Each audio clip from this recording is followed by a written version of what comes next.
آج آپ کی ولادت ہے اور ولادت کے موقع پر سب سے پہلے ہم آپ کو مبارکباد پیش کرتے ہیں اور آپ کی علم کی فضیلت کے بارے میں ایک واقعہ پیش کرنا چاہیں گے، اور وہ یہ ہے کہ کچھ لوگ مدینے سے امام موسیٰ کاظم علیہ السلام کی خدمت میں حاضر ہوئے، لیکن امام موسیٰ کاظم علیہ السلام کسی سفر کے لیے روانہ تھے، کہیں گئے ہوئے تھے، اور ان لوگوں نے ان سوالوں کو، کیونکہ ان کو سوالوں کے جوابات حاصل کرنے تھے، تو انہوں نے وہ سوال ان کے خانوادے کو دے دیے۔ اب کیا ہوا؟ اب جب ان لوگوں کے جانے کا وقت نزدیک آ گیا تو کیا دیکھا کہ ان کے سوالوں کے جوابات حضرت معصومہ سلام اللہ علیہا نے لکھ کر دے دیے ہیں۔ اب جب انہوں نے وہ سوالات کے جوابات پڑھنا شروع کیے تو انہیں بہت خوشی ہوئی، ان کو ان کے سوالوں کے جوابات حاصل ہو گئے۔ اب وہ جانے لگے، جب واپس جانے لگے تو انہوں نے کیا دیکھا؟ انہوں نے امام موسیٰ کاظم علیہ السلام کو دیکھا اور وہاں پر ان سے ان کی ملاقات ہوئی، اور اس کے بعد انہوں نے اپنی داستان کو بیان کیا تو امام نے وہ جو سوالوں کے جوابات حضرت معصومہ نے لکھے تھے سلام اللہ علیہ نے، وہ مانگے۔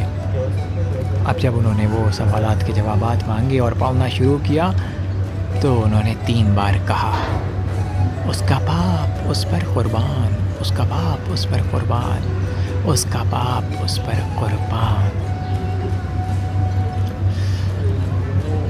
آپ نے دیکھا حضرت معصومہ سلام اللہ علیہ کا علم کس طرح لوگوں کی رہنمائی کر رہا ہے اور کیسے لوگوں کی اصلاح کر رہا ہے۔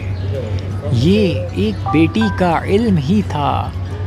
عزیزو، جو عورت خود تعلیم یافتہ اور دین کی تعلیم سے محروم ہو، وہ کیسے اپنے بچوں کی تربیت کرے گی؟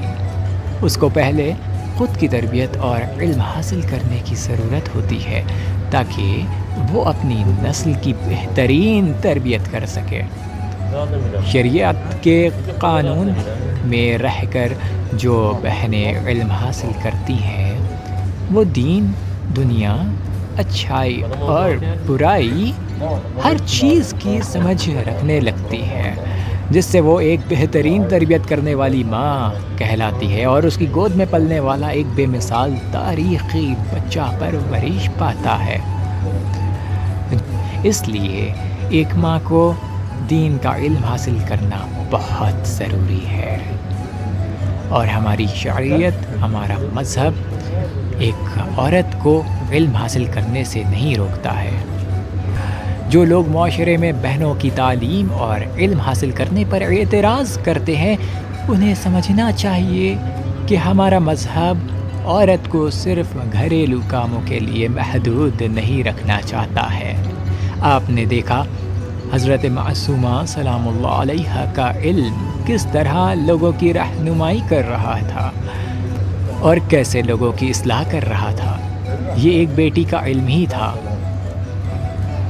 بے شک شریعت کے قانون میں رہ کر جو بہنیں علم حاصل کرتی ہیں وہ اپنے بچوں کی بہترین تربیت کرتی ہیں۔ حضرت معصومہ نے یہ دکھا دیا کہ علم حاصل کرنا یا ان کو جواب دینا، ان کی اصلاح کرنا ہماری شریعت سکھاتی ہے۔ اگر یہ کام اسلام اور شریعت میں جائز نہ ہوتا تو حضرت معصومہ کا یہ عمل جو تھا اسے امام موسیٰ کاظم علیہ السلام منع کرتے۔ وہ کہتے کہ بیٹی تم نے یہ کیا کیا، میری غیر موجودگی میں تم نے کیسے جوابات دے دیے کسی کو؟ یہ تم پر جائز نہیں تھا کہ تم جواب دو، لیکن نہیں، امام نے فخریہ ان کے علم پر فخر کر کے کہا کہ اس کا باپ اس پر قربان، اس کا باپ اس پر قربان۔